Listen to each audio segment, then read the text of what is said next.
I have no issues understanding the intricate games played at the highest levels. I examine and dissect the strategies employed by the Rothschilds and Rockefellers who sit at the top of the pyramid.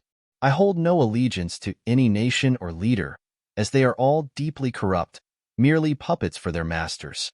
These leaders are chosen to execute the dirty work of their elite controllers. This criticism extends to global organizations like the IMF, WHO, and the UN, which serve the interest of the 0.1% rather than the 99.9%. Having interacted with and worked alongside many of these entities, I understand their mindset and tactics. Leaders such as Sunak, Macron, Trudeau, Javier Milei, and others are followers of the same cabal. I respect those who resist this cabal, like Orban, and disdain those who become its pawns. I reject political parties and religions, which are man-made tools for division and control, led by crooks who worship only money and power. Unlike some, I refuse to treat this as a soccer game where we pick sides and cheer for our teams. The Machiavellian analysis of power and corruption at the highest levels. Understanding the intricate games played at the highest levels of power requires a keen sense of political realism and a willingness to dissect strategies devoid of ethical illusions. This analysis, inspired by the Machiavellian perspective, focuses on the covert and overt maneuvers employed by elite families such as the Rothschilds and Rockefellers, who occupy the zenith of global influence. The elite puppeteers and their puppets. At the pinnacle of global hierarchy, the Rothschilds and Rockefellers manipulate the strings of power, operating through a complex web of financial and political influence. Machiavelli's treatises on power dynamics emphasize the necessity of recognizing the true nature of such influence. These families, through vast financial empires and strategic alliances, exert control over national and global policies.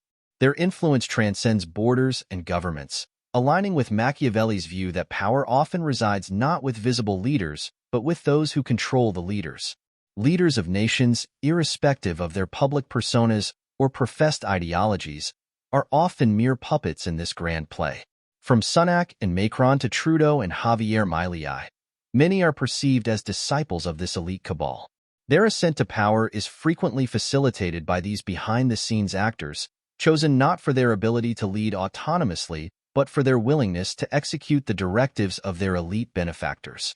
Machiavelli would argue that such leaders are necessary tools in the maintenance of power, their corruption a natural consequence of the political structures they operate within. The role of global organizations. Global organizations like the International Monetary Fund, IMF, the World Health Organization, WHO, and the United Nations, UN, are often viewed through a lens of skepticism by those who understand the deeper mechanics of global control. While ostensibly established to foster international cooperation and development, these institutions frequently serve the interests of the 0.1%, the global elite, rather than the broader 99.9% of the population. This aligns with Machiavelli's assertion that institutions, no matter their stated purpose, ultimately serve the interests of those in power. These organizations become tools of economic and political leverage, imposing policies that benefit the elite while often exacerbating inequality and disenfranchisement among the masses. The manipulation of these institutions ensures that the global order remains favorable to those at the top, perpetuating a cycle of control and subjugation. Understanding the game. Insider insights. Having interacted with and worked alongside these entities, one gains a unique insight into their mindset and tactics. The strategies employed by the elite are marked by a calculated pragmatism, a willingness to employ any means necessary to maintain and expand their power. This mirrors Machiavelli's advice to rulers, advocating for a flexible morality that prioritizes results over principles. Leaders such as Viktor Orban, who resist the overarching influence of this cabal, garner respect from those who value sovereignty and independence.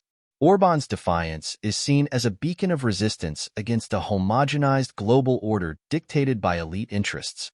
In contrast, those who capitulate to these interests are viewed with disdain, their leadership considered a betrayal of genuine autonomy and governance. The rejection of conventional divisions. Political parties and religions, according to this perspective, are constructs designed to divide and control the populace. These institutions, led by individuals often more concerned with maintaining their own power than serving their constituents, become mechanisms of manipulation. Machiavelli recognized that religion and ideology could be powerful tools for rulers to unify and control their subjects, yet he also acknowledged the potential for these tools to be wielded by those with less noble intentions. The worship of money and power, rather than any divine or ideological commitment, becomes the true driving force behind these leaders and institutions. This cynicism aligns with Machiavellian thought, which often emphasizes the pragmatic and self-serving nature of political actors. Beyond the spectator's role, refusing to treat the global political landscape as a mere spectator sport, where one picks sides and cheers for preferred teams, reflects a deeper understanding of the stakes involved. In the grand chessboard of global politics, choosing sides based on superficial affiliations or charismatic leadership overlooks the underlying power dynamics at play. True engagement requires a critical examination of these dynamics and a recognition of the broader game being played. In conclusion, a Machiavellian analysis of the highest levels of power reveals a world where elite families like the Rothschilds and Rockefellers manipulate national and global leaders to serve their interests. Global organizations, ostensibly created for the public good, often become instruments of elite control. Understanding these dynamics requires a dispassionate and pragmatic approach, recognizing the deeper currents of influence and manipulation that shape our world. Rejecting conventional divisions and focusing on the broader power structures at play enables a more nuanced and realistic engagement with the complexities of global politics.